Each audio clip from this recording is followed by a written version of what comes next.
E aí, minha família, beleza? Vamos aqui para o capítulo hoje de João 9. Eu já quero mostrar a você aqui uma parte que vai ter, é o paradoxo.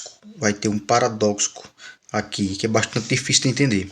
E eu vou ler aqui, ó, paradoxo é uma ideia, frase ou situação que contém contradição lógica absurda, mas que, ao ser analisada, pode revelar um sentido profundo ou verdade oculta.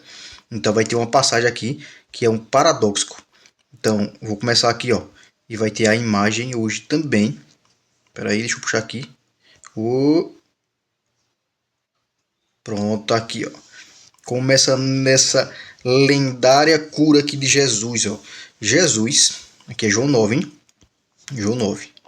Jesus cuspiu no chão. Imagina a cena. Imagina a cena. Jesus cuspiu no chão, misturou a terra com saliva, passou no olho do cego e depois o cego foi curado.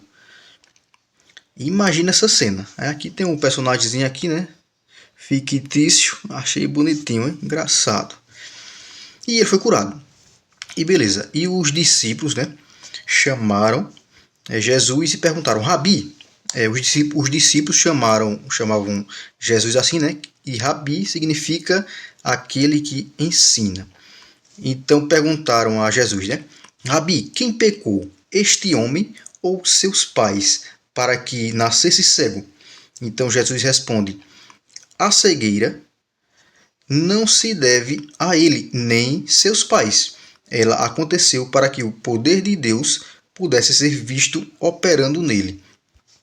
É como se eu visse isso, parecesse isso, como se fosse uma coisa inédita que só aconteceu para Jesus fazer isso. Tipo, e aqui mais na frente tem dizendo que foi uma coisa que nunca tinha acontecido antes e também não sei se aconteceu depois. Não, na Bíblia não tem, acho que mencionando se aconteceu depois, eu não estou lembrado. E é como se fosse uma coisa específica para aquele tempo. Então, deixa eu passar a imagem aqui. Então, ó, Jesus fez isso. Será que é essa mesmo? É essa mesmo. Espera aí.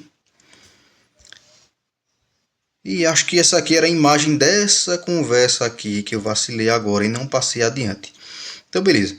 Jesus fez isso no Shabat. Ele curou esse cego no Shabat, né? O Shabat é um dia sagrado, né, para eles. E é no sábado. É o sábado, o dia sagrado. Então, os fariseus, né, disseram. Essa aqui é a imagem dos fariseus. Esse homem, os fariseus disseram, esse homem não é de Deus porque não guarda o sábado. Os fariseus disseram isso. E seguindo aqui para frente, passar aqui. Em toda a história, ninguém jamais ouviu sobre a abertura dos olhos de um cego de nascença. Exatamente, isso aqui que eu estava falando antes, né? Nunca aconteceu isso. Um cego de nascença nunca tinha sido curado. E eu não sei se isso chegou a acontecer outra vez. E o cego ficou muito feliz e depois confiou no Filho do Homem, confiou em Jesus. Isso também é falado no capítulo aqui de João 9. Então, né, Jesus disse, eu acho, eita, passei adiante. Essa aqui é a imagem, né? Ó, uma conversa que teve, né?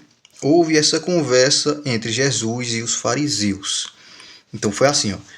Jesus disse, né? Vim a este mundo para julgar, a fim de que os cegos possam ver e os que veem se tornem cegos. Esse daqui é aquele paradóxico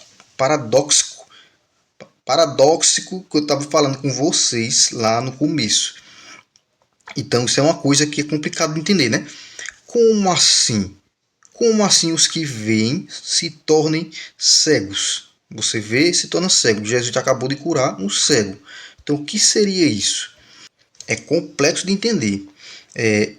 A fim de que os cegos, a fim de que os cegos possam ver. Beleza, foi o que aconteceu. E os que veem se tornem cegos. Aqui já é o contrário. Já é o contrário. É como se fosse Jesus cegando as pessoas. Mas são paradoxos. Isso é complicado de entender. Tem um entendimento por trás. E então seguiu assim, né? Os fariseus disseram, né? Então nós também somos cegos? E Jesus respondeu: se vocês fossem cegos, não seriam culpados de pecado. Vocês pecam mesmo enxergando. É como se ele estivesse dizendo isso, né? Vocês pecam mesmo enxergando. Porque enxergaram o Filho de Deus, viram o Filho de Deus e ainda o rejeitaram, né? E Jesus continua dizendo: mas pelo fato de ainda afirmarem, nós enxergamos, sua culpa ainda permanece. E é exatamente aqui o paradoxo dessa passagem. Toda essa conversa é um paradoxo. Essa conversa aqui. Toda essa conversa é um paradoxo. E coloquei aqui também, nesse momento não cabe a mim falar sobre isso, porque é um conteúdo aqui que está por trás, que eu também não tenho a autoridade de estar falando isso, certo? É um entendimento mais profundo, mas se a pessoa analisar direitinho, vai bater com o que você está entendendo no seu momento. Então, meu pensamento é esse. E é assim que finaliza João 9. Espero você para o João 10. Valeu!